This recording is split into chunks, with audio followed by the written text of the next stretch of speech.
Merchant Cooperative and News Radio 94.3 WSC welcome you to Saturday's Small Business Spotlight. Each week, Christian Maurer will spotlight one local small business that's providing quality services to our community. Saturday's Small Business Spotlight is presented by Merchant Cooperative and heard exclusively on News Radio 94.3 WSC. Good morning, Charleston. How are you today? I'm here with Pet Helpers and Tom Powers, co-host. Show sponsored by Merchant Cooperative. How you doing? Good, Tom. And Donna Casamento. That's right. Who is the CEO of Pet Helpers, and I'm excited about today's show because I love pets. I do, Donna. Tell us about Pet Helpers. Well, thanks so much for having me here today. We're really excited to be a part of your show.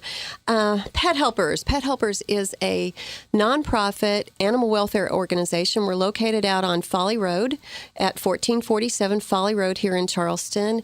We have a lot of things going on. We have an adoption program where we have some wonderful animals available for adoption. And we also have our spay-neuter clinic. We have a spay-neuter clinic that's open to the public. We have low cost, high volume, high quality spay-neuters that we perform for the public. And we also do vaccine clinics on Friday and provide free rabies vaccines to the public on Fridays. Pet Helpers has been around a while. It's a Lowcountry original, right? Yes, it is. We've been around since 1978 in the community. Yeah. Our founder, Carol Linville, stepped up to the plate when she discovered that the state of animals in our community. It was really rough. She found some cats that were not being cared for well, and she was just kind of appalled. And when she found out, the amount of animals that were being euthanized at that time in our local shelters, and started writing a blog about it. It wasn't called a blog back in 1978, Right. but it was an article in the paper, and she did some wonderful things and really started on the forefront of animal welfare back in 78 when there wasn't a lot being done about it. And she and a group of dedicated volunteers have worked tirelessly over the years, started out in the back of her husband's business and moved to a little bit larger place and then a little bit larger place. And then in 2008, we built our current facility that's out on Folly Road and at 1447 Folly Road. And now we're even looking at expanding that facility going forward to be able to take care of even more animals. We deal with about, last year we did about 1,600 adoptions. Wow. Yeah, it's wonderful. 1,600 adoptions last year, yeah. And we do help, shelters as well as help the public, people that for one reason or another have found an animal or can't keep an animal that they currently have. We do take animals from the public as well. Some people, I guess, they get a little panicky and don't know what to do, and their emotions get involved with it. And I'm sure you guys, I've been in that store many times. It's a beautiful facility. Yeah, we love it, but it's not the place that we want. Some people will walk in and say, "Oh, this place is so great. The animals are so happy and content here," and they are. But they're not nearly as content as they'll be curled up at the foot of your bed or hanging out in your couch and being a part of your family. They all deserve to have, their own families to help them out. So we want that for them. We want them to move on, and then that also allows us to help other animals. Every time one leaves our shelter, we can go save another life. Where do you get the money to run this organization? It's a big undertaking. We have private donors that were completely publicly funded in that area. You have no government assistance. We have no government assistance. We do get a small amount coming from a couple of our local municipalities that will give us a little bit of grant money to help us with our TNR programs and help some of those people that need that kind of assistance. But mostly it's all from public dollars. So when you say that program, the local communities will kick in a little bit? A little bit, yeah. We have, the Folly Beach helps us out a little bit. Mount Pleasant helps us out a little bit. The county and city of Charleston helps us a little bit too. So, we do have some community participation here. That's awesome, Donna. Mm-hmm. I'll tell you, we're going to take a break on this beautiful Saturday morning. We're with Pet Helpers. Donna Casamento here filling us in on how to take care of our animals and love them, and of trying to raise some money, of course. You're listening to 94.3 WSC FM.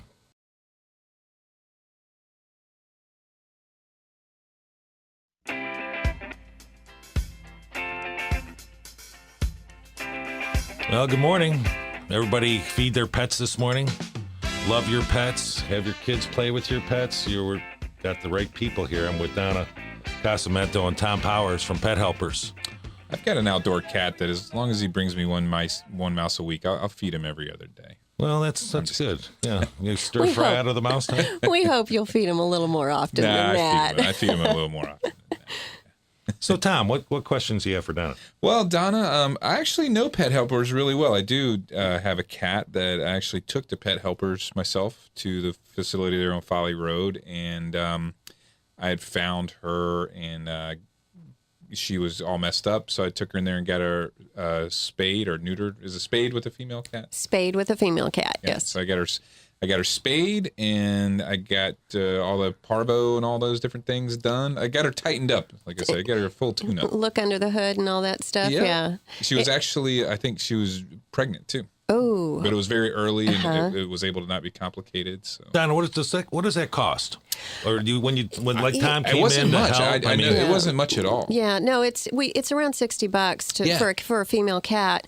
And what we do is, we often have grants that are available. We've got some grants coming up in January and February that'll be great for the public. They can come in for a $20 copay and get that taken care of. And it's really low cost. And who's giving you the money on the grants? The grants, PetSmart Charities is some, and we also got some money from Mount Pleasant and from Folly Beach, too.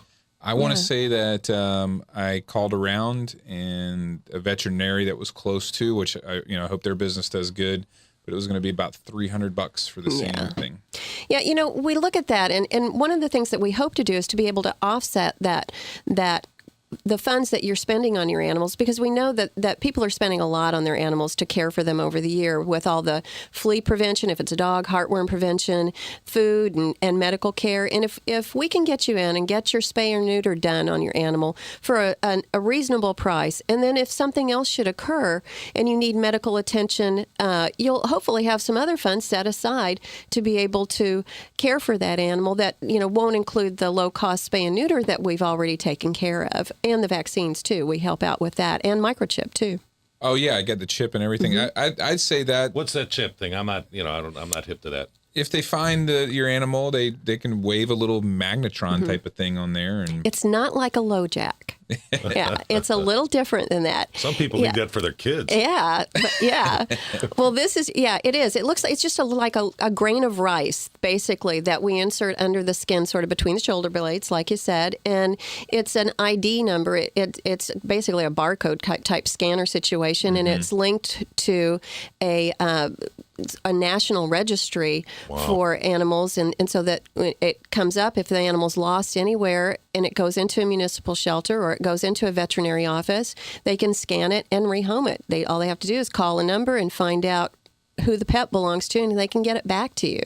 I would say, just thinking out loud, that's a fundamental, that low-cost spay neutering, especially for maybe a younger person that might be a new pet owner and doesn't have a lot of funds, that if you're considering donating to a charity, that donating to Pet Helpers would be great if you like pets, because it's really helping people get those fundamental services done, where I'm sure you guys have seen so many pets where people have just, maybe they had lower income or they just didn't care, and these fundamental things didn't get done early in that pet's life, and it just gives them lifelong chronic problems. That's really true. I mean, they're not getting those basic services that they need and ongoing for your pet can cause it so many things that it can develop in the future. And having the opportunity to have access to these kind of services is great. And the public, a lot of the time, they don't know about it. So us trying to get the information out there to these lower income areas, and people that aren't necessarily, that might be middle income, that just when it comes to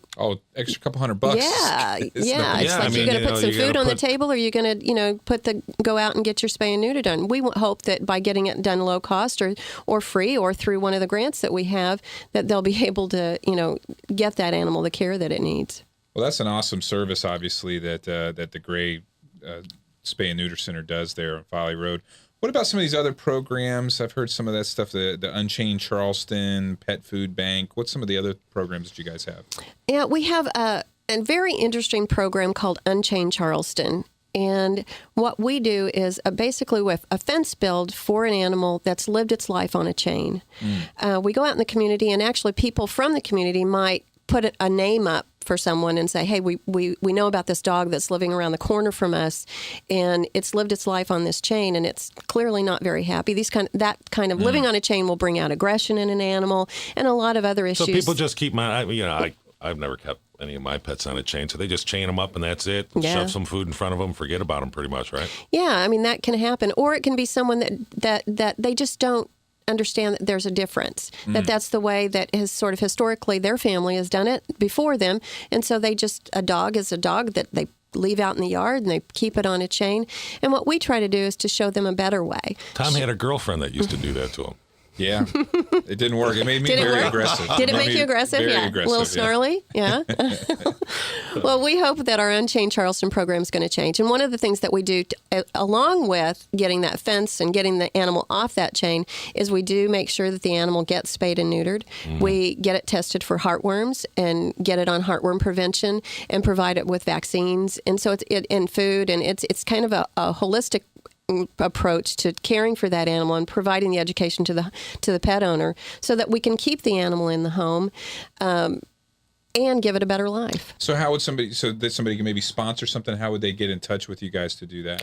Yeah, just call us at our 795-1110 number and let us know that you're interested in either volunteering with it, because it's a total volunteer program. Everybody comes out there once a month, and the T-shirts are really cool too. Yeah.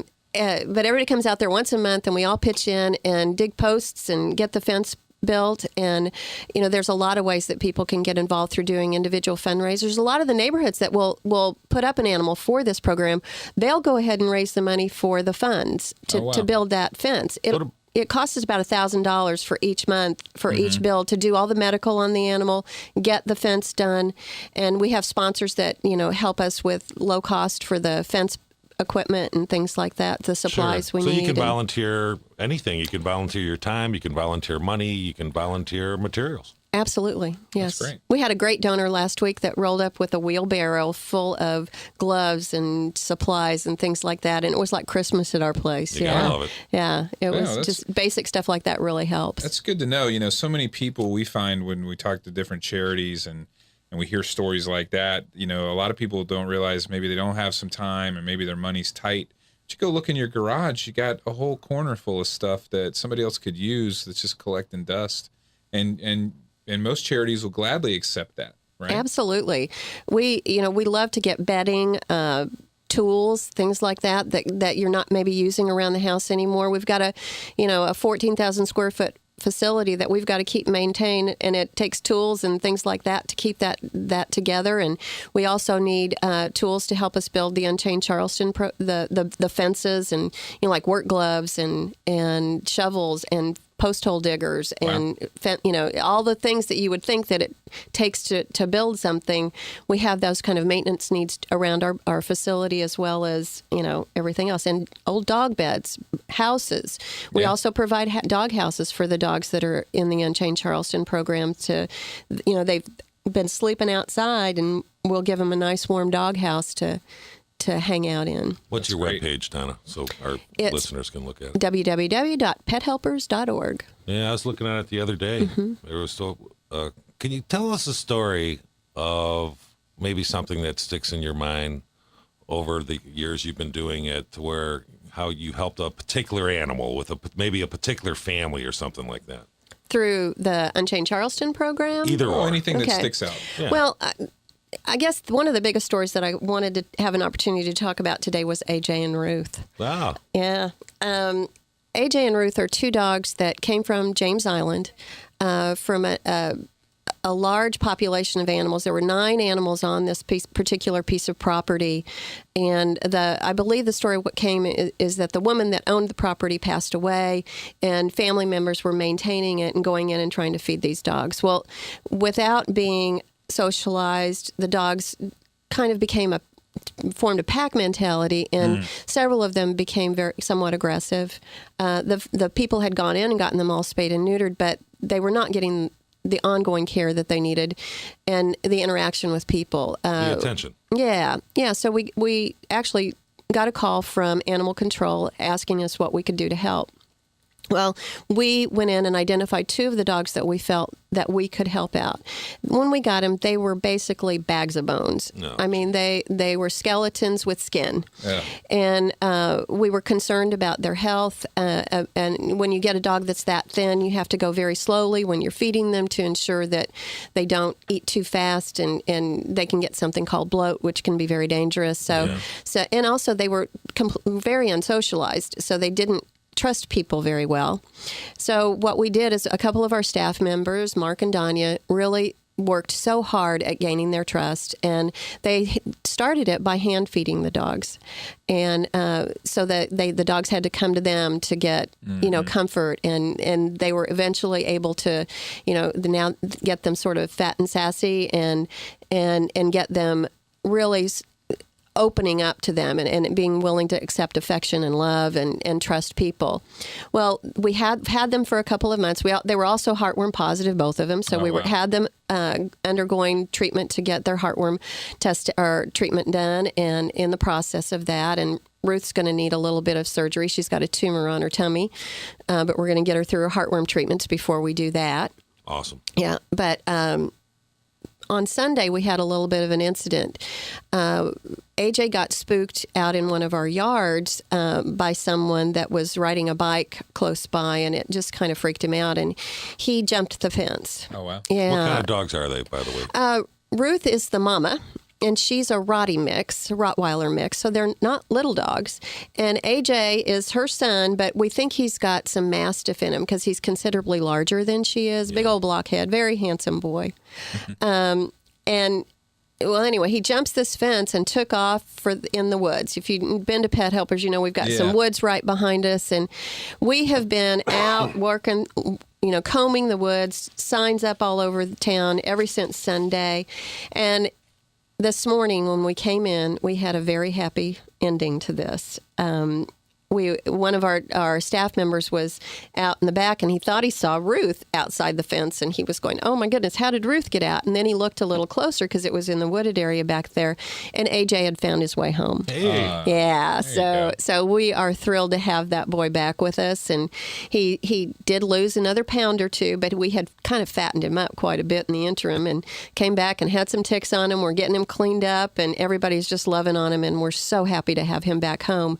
But this was a community coming together to help find this dog. The signs around, the Facebook postings, everybody really helping to find this dog, and our staff out sleeping in the yards at night. We even had a couple of our staff were spending the night in the yard to see if he showed up during the night. I was on your website the other day, and I know exactly the dogs you're talking about. You can go to the website and look at the animals that you have there. Absolutely. PetHelpers.org. Yes, pethelpers.org. You got anything coming up soon? Yeah, we've got some great events coming in on November 1st. We're going to be at the Daniel Island Park Day from 11 to 4 p.m. And then we're at Petco every Sunday from 2 to 3 with animals available for adoption. Island, what do you bring some pets over there and people can look at? And... Yeah, we're going to have some animals out. We're going to have a booth with some fun stuff in it. So come out and check us out, and we'll have pictures of all the dogs that are in cats. Don't forget the cats. That's right. That are available for adoption too. So there'll be a lot of stuff for you guys to look at and check out, and get information about the programs that we have going on. And you're looking for money to help this out. I mean, I know you're a nonprofit, and I always say this: nonprofits have to make money to take care of the staff, take care of the animals. And a lot of people have misconceptions about nonprofits, that because you're a nonprofit, you don't have to pay power bills or something, like that somehow magically it's just cheap for you to exist, and it's quite the opposite. Yeah, no, as I wrote my $750 power bill on yesterday, that $750 just to keep the lights on. Yeah. But there's a lot of expenses associated with it. We need your help. Well, Don, I'll tell you something. I'm having a ball with this. CEO of Pet Helpers. We're going to take a break and be right back. You're listening to Charleston's first and only FM News Talk radio station.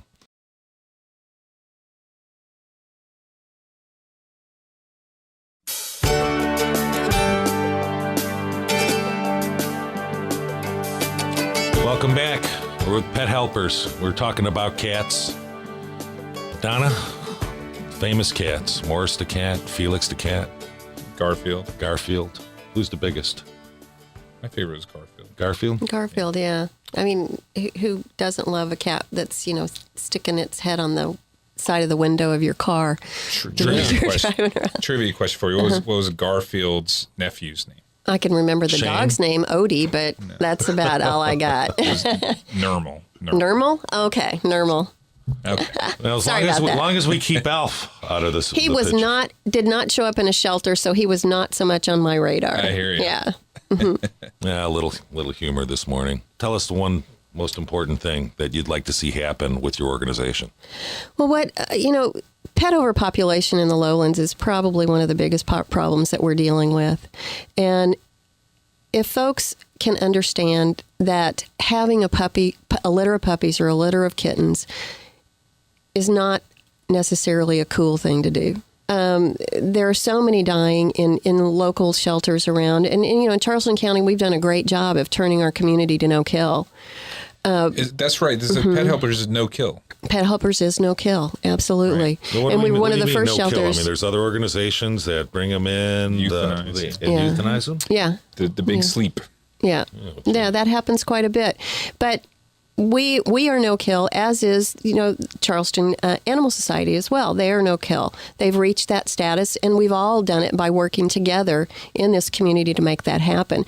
Pet Helpers was the first, one of the first organizations in South Carolina to be a no-kill organization, and we've kept that since 1978. Mm-hmm. And we feel strongly that we will always maintain that status for our organization. Just dogs and cats right now. Dogs and cats. We do rabbits every once in a while. Okay. Yeah. And we've been known to do a few other small animals as well. Well, what would you say is the number one thing that someone can do to help Pet Helpers, whether it be a small donation or volunteer time? I mean, what's the thing that you guys are in need of coming into the winter season? Is the needs change Holidays, a little bit? Yeah, people get so busy during the holidays, and then they also get very generous too. So we want, as they're thinking about donating their funds, as they're looking for their tax deductions at the end of the year, please consider donating to Pet Helpers.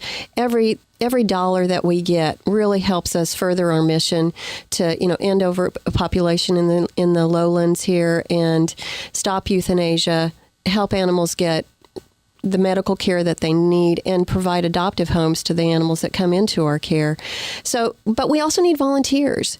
We really are looking to build a large volunteer base of people that are interested in coming on a daily, weekly basis and spending their time at Pet Helpers. If you're and not just touching the animals, if you have computer skills, if you want to come and work in the office, help answer the phones, help check animals in and out. There's so many things you can do. Like surrogate people as well? Yes. Can house pets in their own house? Yeah, we need foster families. Fosters, right. A lot of the time when the animals come into us, no animal gets adopted from our facility until it's been spayed and neutered. Mm-hmm. That being said, we do get some animals that are too young for that, or they may be undergoing treatment for a medical condition that they're not able to be spayed or neutered just yet. So in that instance, they're going to go into a foster home where they're going to hang out there for a little while, get a little bit older, get a little more weight on them, get treated for whatever it was they have that ails them, and adapt to whatever they need to do. We'll get them spayed and neutered, and then they are available for adoption.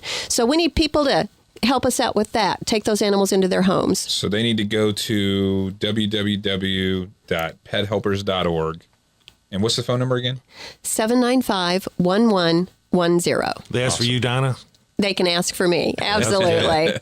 There's a lot of rich people in Charleston, and I know there's a lot of pet owners. They really help this organization out. It's a thankless job, and you guys are wonderful, and your staff down there. How many people you got on staff real quick? We've got about 32 folks on staff. Wow. Yeah. Well, they're we great. want to thank you. I mean, Tom, what a guest. Yeah. You're awesome. Have a great rest of the weekend, everybody, and we'll see you next Saturday. Yep. You're listening to Charleston's first and only FM news talk radio station. Thanks for listening. Saturday's Small Business Spotlight is presented each week by Merchant Cooperative, a full-service credit card processing company that provides payment processing services to businesses all over the Lowcountry. Thank you for listening, and be sure to join us each Saturday at 7:30 as Christian Maurer spotlights one local small business right here in the Lowcountry. Saturday Small Business Spotlight, presented by Merchant Cooperative, is heard exclusively on News Radio 94.3 WSC.